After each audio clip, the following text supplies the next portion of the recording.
sculptor too? He was, in his later part of his life. I see. And they were close friends? Very close friends, yes. Because you've got this amazing correspondence here, haven't you? Yes. Lots of photographs. Yes. And is that your father there? That's my father there, yes, modelling ahead of Elizabeth Frink down in his studio. Most striking looking woman, wasn't she? Yes, I mean, she she looks was. like a sculpture there. Very remarkable. You've got lots and lots of letters which you can't possibly read now in here. But you know, it's really a very valuable archive. You know, when I first saw this little head, I looked at it and I thought, I didn't know anything about the background.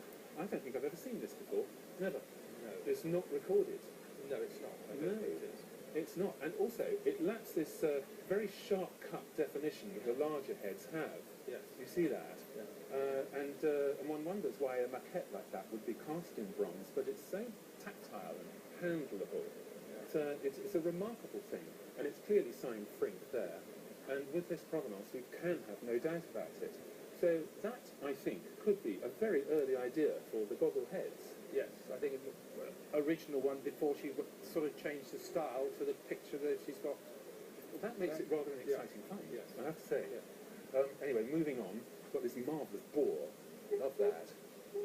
Look at him from end on. The way he is so anchored to the ground and yet pushed away from us. It's almost, you know, some of her sculpture has a sense of dread and fear to it, don't you think? Yes, it does. I mean, and I think where she used to sort of see in the wild in France, she used to see the bull's there and see probably what's going on, and that was her sort of way how to get it captured. And that's reflected in her things about her bronzes and pictures of animals, and almost an obsession with death. And this, of course, this dead hare, which I find incredibly beautiful. Difficult subject, but very, very beautiful. Yes. And there's a letter here, isn't there, to your father, asking him to find... She asked him to go and find some roadkills, which was hare, stoats, you name it, all the different types of animals, and we used to put them in our deep freeze and then bring them out when she used to come down, and then either sculpt them or draw them, paint them there, and then sort of that's how we got hold of this one. Do you know, that's the remarkable thing about this archive. All the letters talk about her process. Yeah. Her thought processes, what she wanted to do. She's discussing with another sculptor how she's doing it and her approach and her methods, which is, you know, which is what's really fascinating about her. Now, their family things, presumably you've never valued them or anything? No. All right. As an unrecorded early idea for the heads, it's quite difficult because there's not been another one to judge it on. We don't know how many there were, the size of the edition. There's nothing on it to suggest, and we've never seen another. If that's a one-off, I think conservatively I've got to put £6,000 to £8,000 on it. Right. Very good. The larger ones, something about that high, you know, they do six figures. Yeah. But who knows? Collectors who are interested in Frink might rate that very, very highly, more so than I said.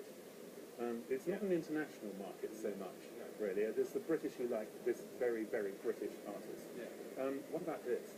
It's got that extraordinary sense of dread, which can put people off. You know, it's not an easy thing to live with, and yet it is so powerful. I've not seen such a good one. 10 to 15,000. Okay. And what about the boar? Well, I know that when my father bought it, he paid, I think it was 2,200 for it. Right, okay. Well, how long ago was that? 68, 69. Yeah. Well, he did it out of friendship and respect almost. He wanted it, didn't he? But today it's probably worth about 20 to 30,000 pounds. Right. That is. This is very good. Very good.